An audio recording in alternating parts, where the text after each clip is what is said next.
Gente, eu pedi para ficar sentada, porque eu estou com meu dedo do pé, 2 dedinhos quebrados. Aí eu não gosto de ficar forçando meu pé, tá certo? Mas dá para a gente conversar numa boa, não dá? Agradecendo a Deus, primeiramente, né, pela oportunidade de mais uma vez estar aqui, nessa casa de oração e trabalho, agradecendo a Jesus, aos espíritos, ao espírito responsável por essa instituição, o TAMI, não é? E que a paz de nosso Senhor Jesus Cristo esteja entre nós. Gente, a gente hoje vai conversar sobre um tema que está num livro muito importante da codificação. Livro esse que muitos de nós não têm ainda despertado para ler, mas é um livro muito bom, né? É um livro que todo aquele que se diz espírita deve ler. Quem aqui já leu esse livro, Céu e Inferno? Quem aqui já estudou esse livro? Pois é, né? Ler é uma coisa, estudar é outra. Nesse livro aqui, a gente vai encontrar muita coisa importante. Esse livro é uma derivação da 4ª parte do Livro dos Espíritos. Não é? Quando a gente chega aqui nas esperanças as esperanças e consolações. O Livro dos Espíritos, que é a obra fundamental da doutrina espírita, né? Kardec o primeiro livro que ele fez foi esse, um livro filosófico, cheio de perguntas e respostas, onde Kardec aqui dividiu esse livro em 4 capítulos. E a 4ª parte derivou esse livro aqui, O Céu e Inferno. Então, hoje a gente vai tratar dessa obra aqui, né? Uma parte dessa obra que está no capítulo 7, que é o Código Penal da Vida Futura. Então, aqui nesse assunto, né, Kardec ele traz uma compilação, digamos assim, de tudo que ele estudou, né, e ele resumiu em 3 coisas esse capítulo que a gente vai estudar aqui. Ele disse que era o sofrimento, dizendo que o sofrimento, a gente precisa entender isso. Antes de entender isso, a gente precisa entender que todos nós aqui, nós somos espíritos. Precisamos agir como espíritos. Eu estava assistindo aqui a aula de Giovânia, vi as perguntas e a gente ainda pergunta e fala como matéria.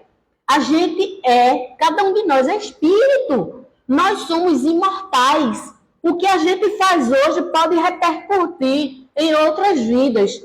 Então, eu preciso começar agora a mudar a minha perspectiva de vida, o meu comportamento.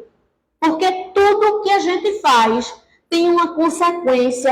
A gente diz assim, eu já falei aqui em outras conversas sobre o livre-arbítrio. Nós não somos tão livres assim não, minha gente. Todas as nossas ações, elas geram consequências. Então, se a gente fosse livre, não teria consequências, não é? O plantio, a semeadura é livre, mas a colheita é obrigatória. Então, eu sou obrigada a colher aquilo que eu plantei. Então, nesse capítulo aqui, gente, eu estava conversando com a irmã ali, dizendo que muitos de nós vêm à casa espírita em busca da consolação, não é isso? Do entendimento. Mas a gente também precisa compreender o pensamento de Kardec, que não é muito fácil. Mas é preciso se debruçar nos livros e estudar. E nessa questão aqui, Kardec ele trouxe 3 premissas, né? O sofrimento é consequência das nossas imperfeições. Se a gente está sofrendo, a gente está sofrendo por um motivo. Qual? A imperfeição. Agora, qual imperfeição? Não sei, cada um tem a sua. A felicidade também é consequência da nossa perfeição.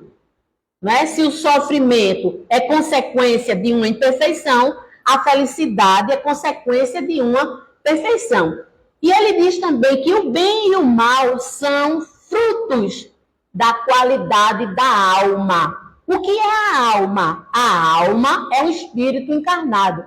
Muitos de nós aqui, Kardec, ele usa alma e usa espírito aqui nos livros.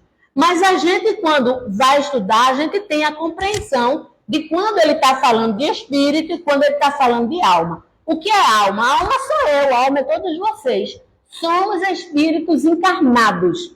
Todo espírito que está encarnado, Kardec chama de alma. E quando está desencarnado, ele chama de espírito. Né? Então, nesse tema, ele vai falar das nossas boas e das nossas más ações, né? Na sequência das nossas encarnações, porque todas as nossas encarnações, elas são solidárias umas às outras.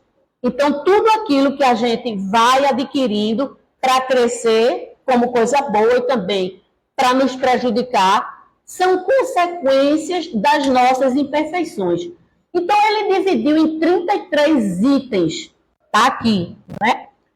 E eu não vou conseguir falar dos 33 itens primeiro, eu falo muito. Segundo, é preciso realmente estudar, fazer, esmiuçar aquilo que Kardec coloca, não é? Então, eu já falei com o Giovanni, é para a gente dividir essa conversa em 2 ou 3 palestras, que eu vou continuar. A primeira é essa hoje, a segunda eu já nem sei. Aí é com Giovanni. Então, Kardec, ele dividiu isso em 33 itens, né? Em 33, como ele chama de Código Penal, eu não vou usar itens, eu vou usar artigo. Na advocacia, né, material, a gente chama assim. Vamos ter 33 artigos, né, que ele aborda sobre as penas. Então, vamos entender aqui pena. A gente, quando fala de pena, pensa logo em punição, não é isso? É ou não é? Vixe, pensa logo em punição.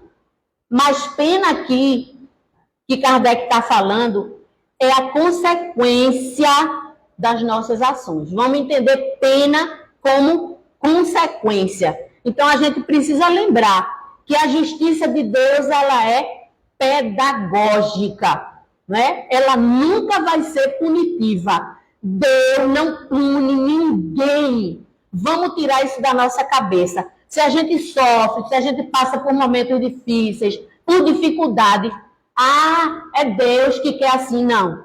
Deus quer que a gente seja feliz. Se a gente sofre, a culpa é nossa. O Deus não é um Deus punitivo. Jesus trouxe para nós, apresentou para nós e mostrou para nós, na oração dominical, que Deus é um Deus de amor. Não é? Mostrou, dizendo que nós somos irmãos, que Ele é um Pai e Deus é um Deus de amor. Então, as leis de Deus, elas têm suas regras. E a gente transgredir essas regras gera uma consequência. Mas onde estão essas regras? Aqui, no Livro dos Espíritos, na 3ª parte. Lembra que a gente está trabalhando a 4ª. Mas aqui tem todas as leis. Estão aqui, né? Então, para cada ação nossa, não é? Existe uma consequência. Essa consequência, ela pode ser um gozo, uma coisa boa, ou pode ser uma pena, não é? Vai depender da ação que eu vou praticar. Por exemplo, se eu colocar a mão na tomada, eu vou levar um choque, não é? Então, qual foi a minha ação? Colocar a mão na tomada. Qual foi a consequência? O choque. Se eu colocar a minha mão no fogo, eu vou queimar a minha mão. Qual foi a ação? Foi eu colocar a mão. Qual foi a consequência? Eu queimei. Não é? Então, a gente tem que separar, não é, a ação da consequência. A ação é o estudo. A consequência, por exemplo, eu falei só de ação no mal, né? Um choque, uma queimadura. Mas vamos pensar numa ação boa. Se eu me debruço para estudar os livros da codificação, a minha ação foi me debruçar nos livros. Qual é a consequência disso aí? Um espírito mais aprimorado. Né? Se eu estudei, eu aprendi. Se eu estudei, eu aprendi. Porque a gente lembra que eu disse aqui, ler ou estudar é diferente. Ler é uma coisa, estudar é outra. E aprender ainda é outra. A gente aprende mesmo quando a gente coloca na prática. Não é? Então, isso tem uma lógica que é consequencial. Veja, qualquer ação, ela vai gerar uma reação. Isso é a terceira lei de Newton. E está aqui dentro do Espiritismo. É também conhecida como a lei da ação e da reação. Se eu planto, eu colho. O que é que eu planto e o que é que eu colho? Né? Tudo tem uma ação e uma reação. Então, vamos deixar claro aqui que Kardec, quando ele usa, vamos lembrar, vou deixar isso bem claro, para a gente não esquecer. Quando ele usa a palavra pena, ele não usa pena como punição. Ele usa como consequência dos atos que a gente pratica. Então, nesse capítulo 7, ele vai falar da carne que é fraca, né? A gente não diz assim quando se sujeita, como o Giovanni estava dizendo, eu me mimei, né? Eu comprei isso, eu me mimei, uma bolsa tanto, eu me mimei. Aí é uma fraqueza, a carne é fraca, eu tive que comprar aquilo. Não é assim que a gente pensa? Kardec também vai tratar dos princípios da doutrina espírita sobre as penas futuras e depois ele vai falar do código, né? Então eu quero lembrar aqui que esse livro, Céu e Inferno, mais uma vez lembrar, né? Que ele é derivado lá da quarta parte do Livro dos Espíritos, que vai da questão 920 à questão 1019. Quando ele diz assim, a carne é fraca, todos nós aqui temos um corpo físico, né? Um corpo que se movimenta. Por que esse corpo se movimenta? Porque ele está ligado a um espírito. Todo corpo tem um espírito ligado, não é? E o espírito é quem comanda o corpo. E o espírito é quem dá ordem ao cérebro. O cérebro é a parte material do nosso corpo físico que vai decodificar o que o espírito quer, não é? O cérebro, ele decodifica a mensagem do espírito. Então, se uma pessoa ela se entrega ao vício, a culpa é do corpo. Se eu comprei uma bolsa caríssima, a culpa é do meu corpo, a carne é fraca? Não. A culpa é do espírito que é indisciplinado. A gente consegue separar essas duas coisas? Ficou claro o que é carne e o que é espírito, né? Então a gente tem mania mesmo de utilizar essa frase, né? Para se livrar dos defeitos morais. A carne é fraca. Eu não resisti à tentação, né? Então a carne, minha gente, não impulsiona ninguém a usar droga. A carne não impulsiona ninguém a matar. A carne não impulsiona ninguém a ser um glutão, a ser um alcoólatra. Isso são fraquezas do espírito. E a gente precisa entender isso realmente como fraqueza. Então, o espírito que deseja se utilizar dos prazeres é o espírito que se utiliza dos prazeres da carne, né? Por exemplo, o sexo, as drogas, né? É sentido através de quê? Do corpo físico. O perispírito recebe e leva para o espírito. O espírito recebe e manda a resposta para o corpo físico. Não é isso? Então, se eu tenho um defeito, por exemplo, eu sou glutona. Glutão é aquele que come muito. Se eu tenho um defeito de ser glutona, aí eu vou prejudicar quem? A ação é eu ser glutona. Eu vou prejudicar quem? O meu corpo físico, é como o Giovanni está dizendo. Então, eu sou um suicida indireto. Porque eu sei que a gente precisa aprender a ter disciplina. Eu tenho diabetes. Aí eu uso o adoçante. Eu espirro o adoçante. Eu não sei botar 2 gotas, eu tenho que espirrar. O adoçante tem sal, minha gente. Geralmente quem tem diabetes tem pressão alta. O adoçante tem sal. E a gente espirra porque gosta, sente o prazer do doce. Não é? A gente ainda não sabe disciplinar isso. Então, é assim por tudo. Por isso que é importante a gente conhecer, compreender que eu sou espírito. Eu, espírito, é quem comanda o meu corpo. O nome disso é disciplina. Quando eu aprendo que eu, espírito... Tem gente que diz assim, eu tenho um espírito. Ninguém tem espírito. Nós somos o espírito. Não é esse negócio de ter, não. Eu sou o espírito. Né? Então, se eu consigo dominar as minhas más inclinações, aí tá tudo bem. Mas e se eu não consigo? Eu preciso procurar ajuda de um psiquiatra, um psicólogo, porque eu estou agindo contra mim mesmo, né? Então, a doutrina espírita, ela também serve para ajudar, né? Muitas vezes a gente não consegue sozinho, precisa da ajuda de terceiros. Então, nos princípios da doutrina espírita sobre as penas futuras, esse outro item que ele tem aqui no capítulo 7, aqui Kardec diz que as penas futuras, elas não se baseiam em teorias, né? Naquelas teorias preconcebidas. Elas se baseiam e se apoiam em observações. Kardec trabalhou toda a doutrina observando, usando o método da observação.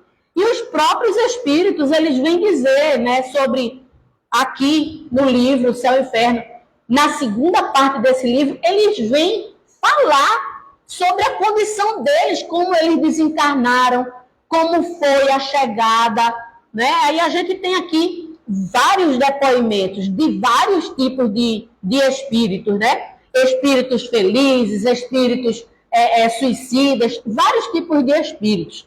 Então, não é a revelação de um espírito só. Por exemplo, o primeiro espírito a se manifestar está aqui, um espírito feliz, foi Sansão. Sansão, 8 horas depois do desencarne dele, ele já deu uma comunicação. Tamanha a sua elevação, o seu grau de entendimento acerca de tudo que Kardec fazia e do que Jesus queria. Não é? E ele queria provar isso para o filho dele. E ele pediu e foi atendido. Então, não foi só Sansão que chegou, não. Foram vários espíritos. Se vocês forem olhar aqui, né, na segunda parte desse livro, tem vários depoimentos. E cada depoimento trazendo a sua personificação. Como foi que eu desencarnei? Por que foi que isso aconteceu? Então, Kardec, ele estudou sobre cada depoimento desse. Né? E aqui no Código Penal da Vida Futura, como eu já falei, ele estabelece 33 artigos, né? Que a gente precisa conhecer para a gente conviver melhor agora. O que é que a gente está fazendo aqui agora? Então, eu copiei aqui os artigos, eu vou ler e a gente vai conversando. Quem quiser levantar a mão para fazer alguma pergunta, não se preocupe, pode levantar a mão para perguntar, que Giovânia está aqui para responder. Aí, o primeiro artigo, Kardec diz assim: a alma ou o espírito sofre na vida espiritual as consequências de todas as imperfeições de que não se despojou durante a vida corporal. Seu estado feliz ou desgraçado é inerente ao grau de sua purificação ou de suas imperfeições. Não quero que ninguém responda, não, mas a gente se pergunta assim: quais são as minhas imperfeições? Cada um de vocês sabe, assim como eu sei a minha. Todos nós temos imperfeições. Não adianta a gente dizer assim, não, eu já estou num grau. Gente, todo mundo aqui tem intestino, né? Então, a gente já se compara por aí.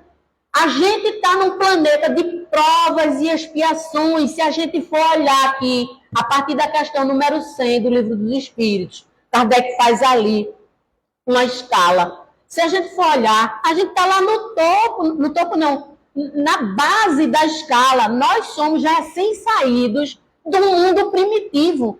Estamos no ano de 2025, ainda num planeta de provas e expiações. Por quê? Vocês não se perguntam isso, não? Porque eu me pergunto. Meu Deus, eu estudo tanto, eu faço tanta coisa boa, mas por que eu ainda estou aqui? Um planeta é maravilhoso, a Terra. Né? A Terra é um planeta maravilhoso, mas é um planeta de prova e expiação. E nós nos reunimos por sintonia. Nós estamos como espíritos imperfeitos. Nós não somos perfeitos. Aí todo mundo diz, não, a gente está indo para a regeneração. Não é todo mundo que vai, não, minha gente. Então, como eu falei, nós não somos perfeitos. Eis o porquê da gente estar aqui, não é? A Terra é local de espírito imperfeito. Já vivemos muitas vezes aqui na matéria, mas ainda não nos despojamos das nossas imperfeições. A gente tem um mundo só. Porque tem muita gente também que diz assim, o mundo dos espíritos, o mundo dos encarnados, é um mundo só. Não é dois mundos, não. É um mundo só, com várias dimensões. Nós apenas conhecemos duas, a espiritual e a material. Né? Se a gente fosse aprofundar mais em obras de Emmanuel, a gente vai ver que existem outras. Né? A gente vive no multiverso e a gente sabe que muita coisa, os próprios espíritos aqui, no Livro dos Espíritos, diz que a gente ainda não tem condição de saber tudo. Né? Então, a gente conhece essas duas dimensões, a dimensão espiritual e a dimensão material. Então, a gente já viveu muitas vezes, mas a gente ainda não se despojou das nossas imperfeições. É preciso que a gente realmente aprenda, como eu falei lá no começo, a gente tem que colocar em prática a teoria, porque também se aprende com os erros. Né? Quando a gente erra e sabe que errou, a gente não vai mais errar de novo. Mas, infelizmente, a gente continua no erro. Vamos voltar para o exemplo de André Luiz, que estava se falando aqui. André Luiz, quando ele desencarnou, ele foi para onde? Umbral. Um médico, né? Para a gente ver que os títulos daqui, não vale nada lá. Desencarnou, foi para o umbral. Alguém recebeu ele lá. Por que a gente diz, não, fulano, quando mamãe morrer, quando tu morrer, minha avó vai buscar. A gente não sabe quem vai buscar. Não sabe. Por que a gente fica falando isso? A mãe, o pai, nenhum ente de André Luiz foi lá no umbral receber ele, não. Ele desencarnou de quê? Isso é uma dúvida que todo mundo tem, não é? Ele desencarnou porque ele, além de se alimentar mal, era um glutão também, ele também bebia, não é? E ele também era uma pessoa altamente grossa, como muitos médicos que a gente encontra aí. A vaidade, o orgulho se sobrepõe à humildade. E muitas vezes trata o paciente feito um bicho. André Luiz era assim. Inclusive, a secretária dele recebeu uma pessoa, não sei se vocês lembram isso no livro, recebeu uma pessoa lá que não tinha uma condição financeira, não podia pagar aquela consulta. Ele acolheu essa pessoa, recebeu, foi a última, e recebeu ainda reclamando. Mas essa pessoa, de todos aqueles que ele atendeu, foi a única que orou por ele. Então, ele era arrogante. O corpo físico, ele tem energia, mas ele era glutão, ele bebia, e ele também teve sífilis. Se ele não tivesse a sífilis, talvez até as energias do corpo dele pudessem manter ele vivo por mais tempo, porque ele teve uma oclusão intestinal, não é? Foi feita uma avaliação pelo espírito Henrique Luna. Está lá no livro. Muita gente não lê, assiste o filme e acha que entendeu tudo. E o médico fez a anamnese e falou isso, não é? Ele teve essa oclusão e terminou morrendo por conta disso. Então, imperfeição. Então, Kardec ele faz uma pergunta aos espíritos para ajudar na compreensão do que é alma e espírito. Eu já expliquei aqui no começo, né? Lá na questão 134, Kardec pergunta assim para os espíritos: o que é a alma? E os espíritos respondem: é um espírito encarnado, não é? Aí na questão seguinte, na 134, ele pergunta: E o que era a alma antes de se unir ao corpo? O que é a alma antes de se unir ao corpo? É o quê? Um espírito. Aí, está aqui, viu? No livro dos Espíritos. Na questão seguinte, na 134b, ele pergunta assim: as almas, que são os espíritos encarnados, e os espíritos, que são os espíritos encarnados, são a mesma coisa? Aí os espíritos respondem: sim. As almas são espíritos encarnados. Os espíritos são os seres inteligentes que povoam o mundo invisível. Ele fez essa separação aí. Então, didaticamente, a gente pode dizer que é a mesma coisa, mas a gente tem a compreensão já disso, né? Então, a gente está encarnado, está na condição de alma, que impede a manifestação plena do espírito. O espírito, nós encarnados, a gente sente pelos nossos 5 sentidos, não é? Pelo tato, pelo olfato, pelo paladar. Então, essa é a primeira limitação do corpo físico. O espírito, que tem o seu corpo semimaterial, que é o perispírito, ele sente por todo o corpo. Se chegar alguém aqui atrás, ele vê, ele sente o cheiro. A gente não. A gente, se chegar alguém aqui atrás, a gente vira, né, para olhar, não é? Muitos de nós já têm uma certa percepção. Por exemplo, quando chega um espírito, tem gente que sente cheiro, tem gente que se arrepia. Isso é uma sensibilidade a mais do espírito encarnado. Então, a gente sabe que o espírito desencarnado sente por todo o corpo. É por isso que Kardec diz aqui, né, no primeiro artigo, a alma ou o espírito são responsáveis pelo seu estado atual. Aí ele diz lá no final desse primeiro artigo, seu estado feliz ou desgraçado é inerente ao grau da sua purificação ou de sua imperfeição. Aí eu pergunto, qual a finalidade da gente estar aqui num corpo? Quem sabe me responder isso? Por que é que a gente está num corpo?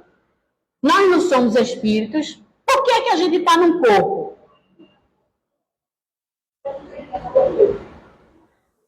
Vocês falam muito baixinho, ou então eu estou surda. Giovânia, ele está dizendo, você sabe.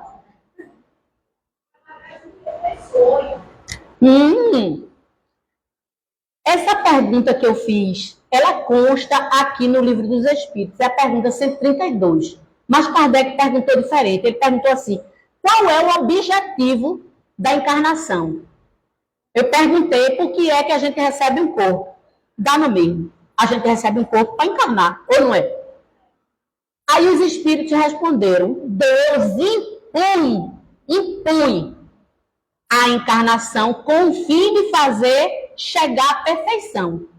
A gente recebeu um corpo para a gente trabalhar e chegar na perfeição. Por quê? Porque nós somos imperfeitos, né? Aí ele diz, os espíritos dizem, para uns, a encarnação é expiação.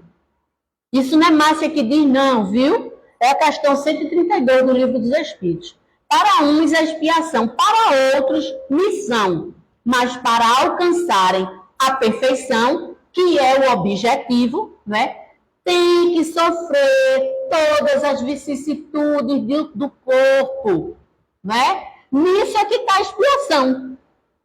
Visa ainda um outro fim, a encarnação, diz os espíritos, e eu acho essa parte aqui fundamental, quando ele diz assim, o de pôr o espírito, o de pôr todos nós, de pôr o espírito em condições de suportar a parte que lhe toca na obra da criação.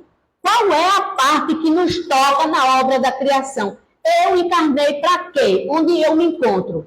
Eu me encontro dentro de uma família. Qual é a parte que me toca ali? Eu estou naquela família como o quê? Como mãe, como pai, como filho, como tio? Eu tenho que dar o melhor de mim ali onde eu fui colocada. Essa é a parte que me toca na obra da criação. A obra da criação tem lugar para cada um de nós.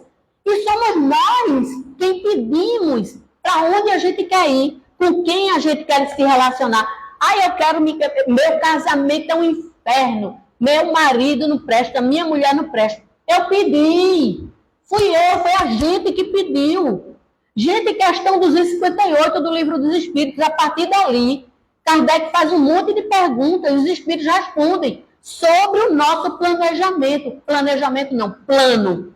Quem é pedagogo aqui sabe que é plano. A gente faz o plano, o planejamento é quando a gente vai colocar em prática.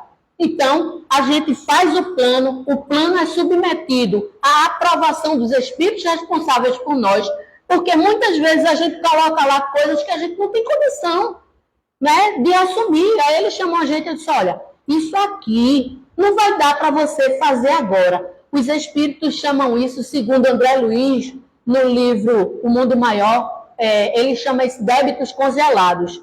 Às vezes a gente fez alguma coisa muito grave, quer colocar lá no plano, eu quero recuperar com fulano aqui, né, nessa encarnação. Mas eu não aprendi ainda. Eu vim para o mundo material, mas eu não aprendi. Como é que eu vou poder recuperar um equívoco do passado se eu ainda não aprendi a me relacionar com aquilo? Aí os espíritos, por benevolência, por caridade, tiram e dizem assim, olha, quando você estiver preparado, a gente mesmo coloca, não é? Então, a gente faz aquele plano enorme, mas eles tiram quase que 100%, bota bem pouquinho, pois não? Eles explicam a nossa origem. Como é que nasceu o ser humano? Não explica, né? Isso é outra palestra. Deus nos criou simples e ignorantes. Nós éramos princípio, né? O princípio material e o princípio espiritual. Esses princípios, eles precisam amadurecer até chegar ao ponto de se unir. Tudo isso é tirado do fluido cósmico universal pela inteligência do Criador. Mas o Livro dos Espíritos diz que a gente não tem condição ainda de compreender isso aí. Mas quando esse princípio amadurece e recebe o livre-arbítrio, daí por diante nós somos, digamos assim, jogados no mundo primitivo, para nós aprendermos a nos relacionar. Mas como a gente foi criado, aí só Deus. Cada um está no lugar que precisa estar, né? Um dia eles vão acreditar na proposta do Espiritismo, que é a proposta de Jesus. Então, eles... Quantos anos faz a Terra? O ser humano na Terra? Milênios. A gente não pode falar em anos. Nós somos espíritos milenares. E essa encarnação é a nossa melhor versão. Mas nós somos espíritos milenares. Todo mundo aqui. Já vi cidade, tem 12 mil anos. Eu não sei quantificar o tempo. Eu não sei quantificar o tempo, mas eu posso lhe dizer com garantia que somos espíritos milenares, né? Então, a benevolência dos espíritos muitas vezes tiram do nosso planejamento aquilo que a gente não tem condições de fazer, não é? Então, eu quero estar naquela família, eu quero me relacionar com aquelas pessoas, eu quero crescer ali, e muitas vezes no contato de um com o outro, a gente falha. Veja que a pedagogia de Jesus é de amor. Ele pega... Onde é que estão os nossos maiores inimigos? Quem sabe me dizer aqui? Hã? Onde é?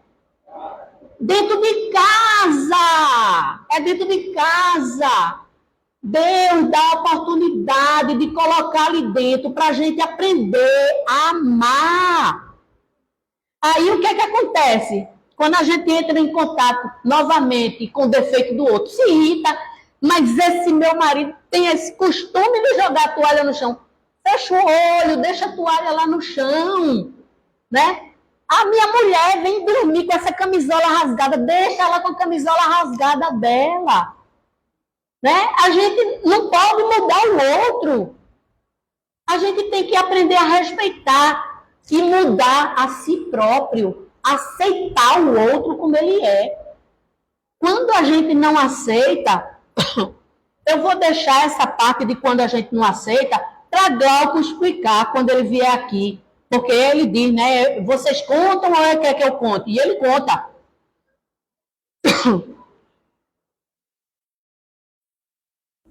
Então, eles colocam aqui, né? O de pôr o espírito em condições de suportar a parte. Eu não li nem nada. A parte que me toca. Aí vocês podem pensar, então, no mundo espiritual não se evolui.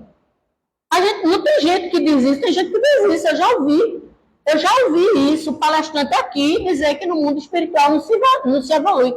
Questão 230 do Livro dos Espíritos. Na erraticidade, vocês sabem o que é erraticidade? Eu vou dizer o que é erraticidade. Erraticidade é o local que ficam os espíritos que precisam reencarnar. Pelo nome erraticidade, o pessoal diz assim, é um local onde ficam os espíritos errados. Não é isso não, viu? Erraticidade é o local onde ficam os espíritos que precisam reencarnar. Sejam eles espíritos mais evoluídos ou sejam espíritos menos evoluídos. Então, na questão 230, Kardec pergunta, na erraticidade o espírito progride? E os espíritos responderam, pode melhorar-se muito, tais sejam a vontade e o desejo que tenham de consegui-lo. Todavia, na existência corporal aqui, na matéria, não é? Na existência corporal, é que põe em prática as ideias adquiridas. Tive ideias lá, tive, né? Quem de nós aqui, quando vai dormir, diz assim, meu Deus, olha, eu mesma faço isso.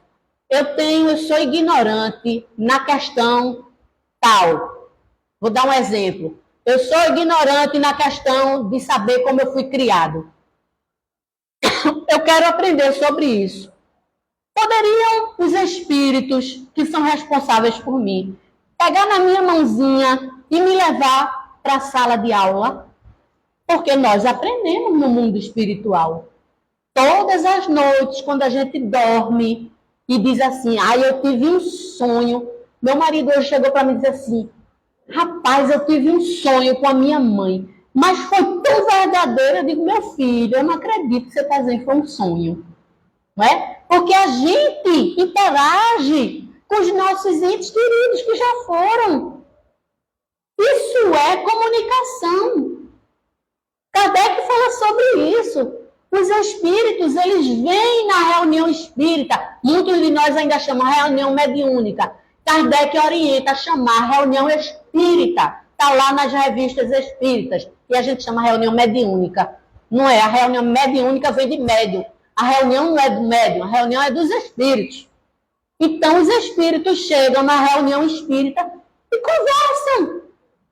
Usam do corpo de um médium para conversar. Por que é que quando a gente dorme e desdobra, a gente não conversa com os nossos entes familiares? Conversa sim. A gente se relaciona assim.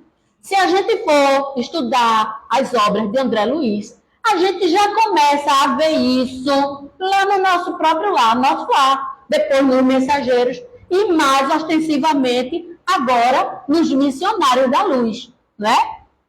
Kardec, André Luiz vem falando sobre isso. Então, o que é que os espíritos nos dizem aqui? Que no mundo espiritual a gente adquire aprendizado, né, teórico, mas coloca em prática aqui. Então, no contato de uns com os outros, né, nas relações que a gente tem com aqueles entes que a gente pediu lá no planejamento, né, na nossa família, aqui na casa espírita, no nosso trabalho, onde quer que a gente vá. Então, nenhum de nós encarnados, né, Nenhum de nós encarnamos nenhum para ser punido. Ninguém aqui, por mais que a gente atravesse situação difícil, todo mundo tem problema, né? Mas nenhum de nós encarnou para ser punido. Deus me castigou, Deus não castiga, né? Deus é amor, Deus é misericórdia, apesar dele também ser justo, né? No final desse primeiro artigo, ele diz assim: o seu estado feliz ou desgraçado é inerente ao grau da sua purificação, né? Ou de suas imperfeições. O nosso estado de alegria, de felicidade é inerente à nossa perfeição. Veja só, a gente observa que a posição de felicidade ou desgraça não é uma imposição de Deus, não. É uma conquista nossa. Lembra lá no começo, quando eu falei da ação e da reação, da conquista, não é? Então, a felicidade é um estado de consciência tranquila. Quando eu tenho a minha consciência tranquila, eu estou feliz. Eu posso até estar com minha consciência tranquila. Mas se eu estou passando por uma dificuldade, isso não me dá o direito de dizer que eu sou infeliz, não. Olhando para vocês aqui, para mim também, a gente aqui anda, a gente fala, a gente tem um raciocínio perfeito. Só por isso a gente podia dizer assim: meu Deus, eu sou muito feliz. Quantos irmãos nossos estão lá nos hospitais, sem andar, sem olhar, já querendo passar para o mundo espiritual, com doenças sérias? A gente está bem, né? Então, a gente está num estado de felicidade, digamos assim. Bem como eu posso estar alegre, né, com os acontecimentos, mas eu estar infeliz por dentro, não é?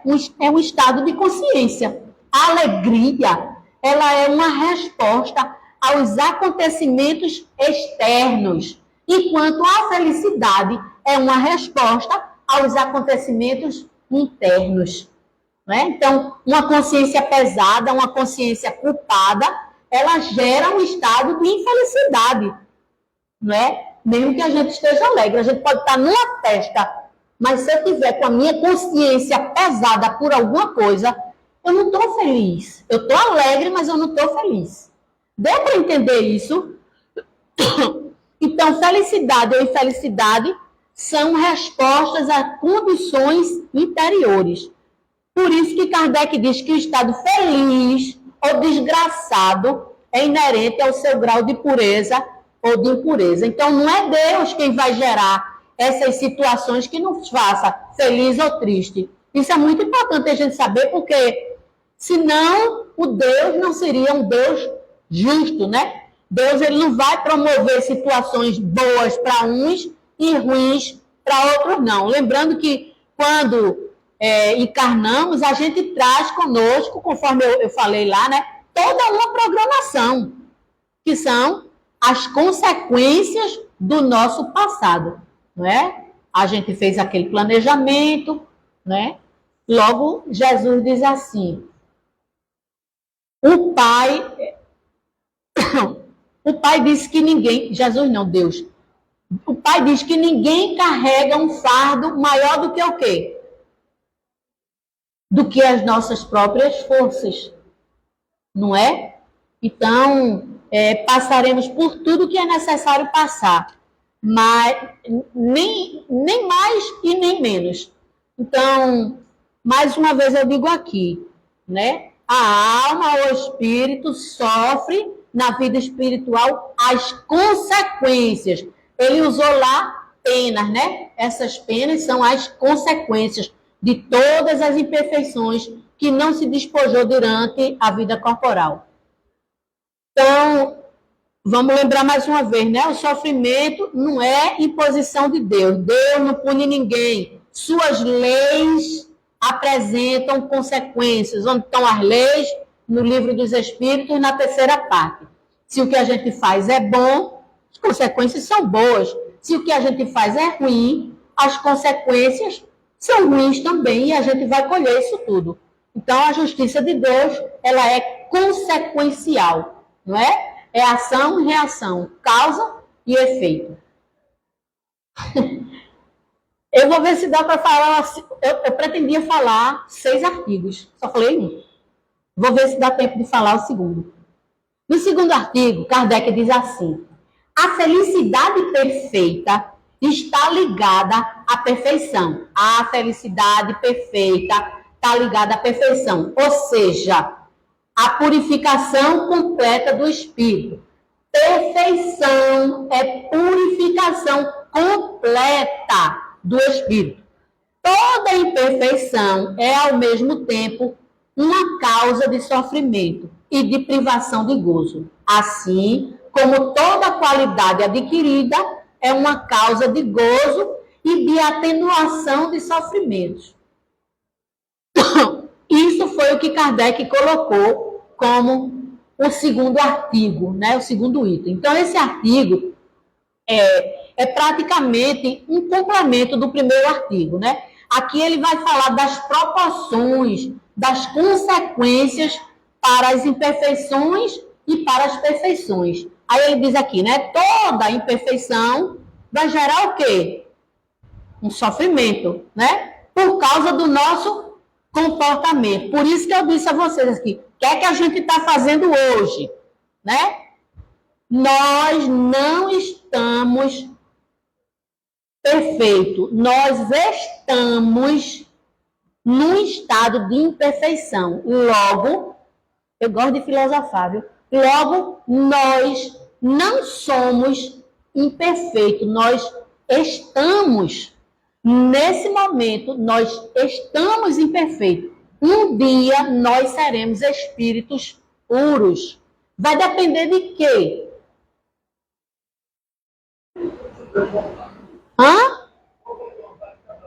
Do nosso esforço e da nossa vontade. Emmanuel diz isso no livro Pensamento e Vida. O esforço e a vontade é a mola propulsora para a gente subir, adquirir, né, a perfeição. Então, veja, Deus não criou a gente perfeito ou imperfeito, não. Deus criou a gente simples e ignorante, né? Mas com capacidade da gente se aperfeiçoar. Eu sou simples, cheguei no mundo primitivo simples e ignorante, mas tenho lá toda a possibilidade de me aperfeiçoar, né? De me tornar perfectível, porque perfeito só o Pai. Nós chegaremos à perfeição, a sermos espíritos perfectíveis, que não é perfeito, né? Mas é a melhor colocação para a perfeição na nossa condição. Então, toda perfeição vai gerar um gozo ou um atenuante. Por exemplo, eu tenho uma prova que coloquei no meu planejamento muito séria para recuperar. Então, quando eu reencarno, é observado lá o que foi que eu fiz de bom. O que foi que eu fiz pelo outro? Não é o que eu fiz de bom para mim, me mimei, não. Como disse Giovanni aqui. É o que eu fiz de bom para o outro. A gente está vivendo com o outro. Para eu crescer, eu só vou voltar ao Pai pelo outro.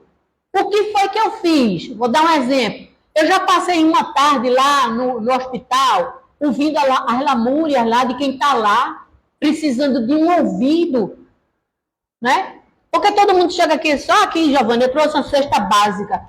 Isso é obrigação da gente, está lá dentro da questão 886. O que Jesus entendia por caridade, benevolência para com todo. Doar a cesta básica é uma benevolência, né? Eu tenho no meu coração a vontade, a bondade, eu vou doar. Porque se a gente chega aqui doando como um lixo, toma isso aí, a gente vai ser responsabilizado por isso também.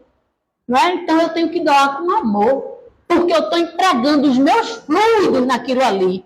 E os espíritos observam, e essa ação vai atenuar o peso de alguma coisa que eu fiz que foi equivocada. Por isso que ele diz aqui, é atenuante de sofrimentos, como Kardec diz aqui, né? A completa felicidade se prende à perfeição. Logo, um ser perfeito tem a consciência tranquila. Os espíritos puros. Vejamos a questão 614, né? Por que eu trouxe essa questão? Ela é a primeira questão que inicia lá as leis, a terceira parte do livro dos Espíritos nas leis morais. Ele pergunta lá, quem se deve entender por lei natural? Parece até que eu estou misturando uma coisa com a outra. Não, é porque eu vou usar a resposta para trazer o que Kardec fala no livro Céu e Inferno. Kardec orienta que a gente estude a codificação fazendo os estudos cruzados de um livro com o outro. Aí ele pergunta aqui, o que se deve entender por lei natural? Lei natural é a lei de Deus. É a única lei verdadeira para a felicidade da gente, para a felicidade do homem. E ele diz, a lei indica-lhe o que deve fazer ou deixar de fazer. Agora, olha aí o principal. E o homem só é infeliz quando dela se afasta. Nós estamos num planeta feliz. Por quê? Nos afastamos das leis de Deus. Está aqui no livro. Né? Então, essa é a primeira questão da terceira parte do livro. Né? Aí lá a gente vai encontrar a lei de amor, a lei da adoração, lei de trabalho, lei de destruição, de progresso, de liberdade. Está tudo lá. Aí na questão 621, Kardec pergunta, eu agora sei que existem as leis, né? Mas aí Kardec pergunta, e onde é que está escrita essas leis? Está na questão 621. Onde está escrita as leis de Deus? Tem gente que responde, é aqui no livro. As leis de Deus estão escritas na nossa consciência. Nós já sabemos o que é o mal e o que é o bem. As leis estão escritas na nossa consciência. Se os espíritos dizem na 614, né, que a lei de Deus é para a nossa felicidade, e na questão 621 diz que a lei está escrita na nossa consciência, logo a felicidade é um estado de consciência. Não é? Não é? A gente deve analisar essas coisas. Então, quando a gente age, a gente deve perguntar, é conveniente eu fazer isso? Será que eu devo fazer aquilo? Eu vou dar uma resposta ao meu marido agora, eu já vomitando a resposta nele. Calma, respira, oxigena as células. É difícil, mas o exercício, né? Morde a língua ali, tem um pouco de paciência e se lembra. As palavras são carregadas de sentimentos. Que tipo de sentimento eu estou empregando naquela palavra que eu vou dizer naquela hora? Porque eu posso ali matar ele.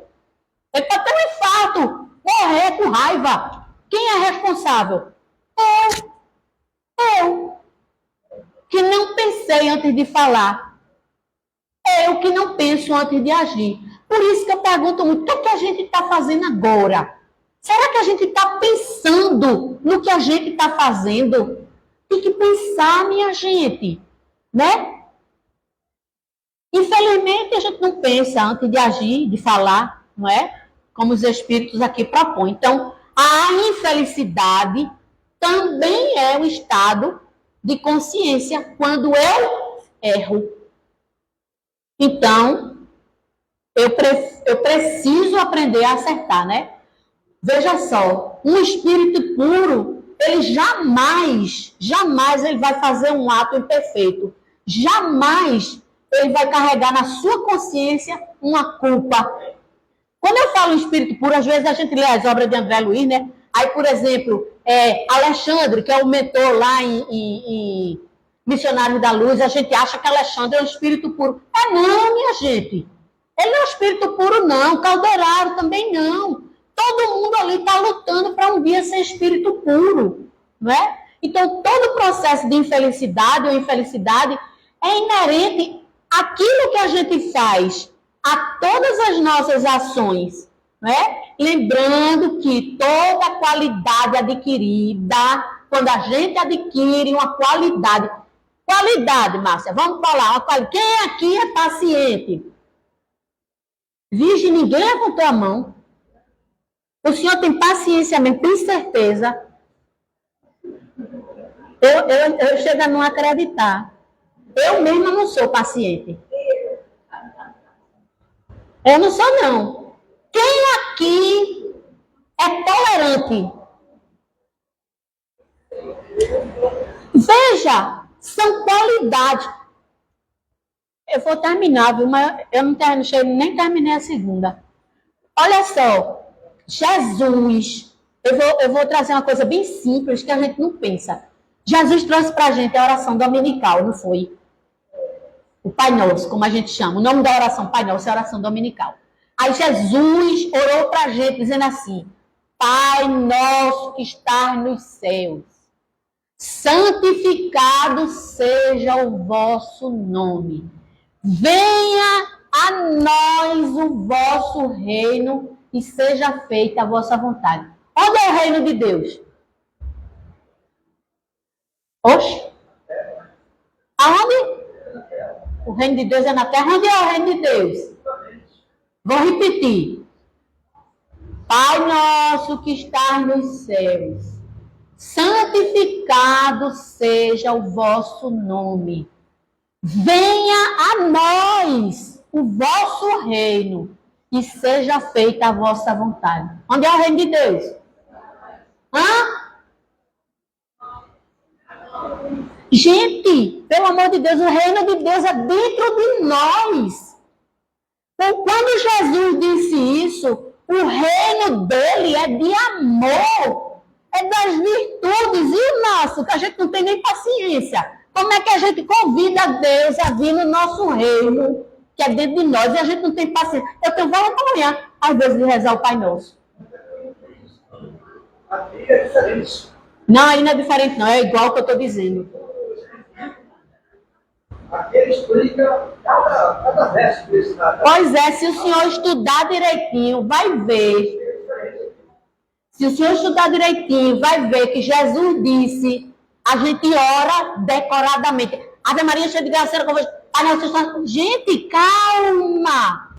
Calma. Vamos orar pensando nas palavras que estão saindo da nossa boca. Venha a nós. Chama Deus ao reino dele que está em nós. E nós ainda não construímos uma virtude. Temos todas elas em grãos, né? Em grãos de mostarda. Mas a gente ainda não desenvolveu. É preciso desenvolver para a gente convidar Deus para vir no nosso reino fazer a vontade dele. Porque a gente quer que a nossa vontade se sobrepuja dele. E não pode ser assim. A nossa vontade, ele sabe qual é. Mas a vontade de Deus é soberana na nossa vida. E eu vou parar por aqui, porque nossa irmã, né, já está olhando ali e já chegou a hora. Viu? Depois a gente continua esse assunto, certo?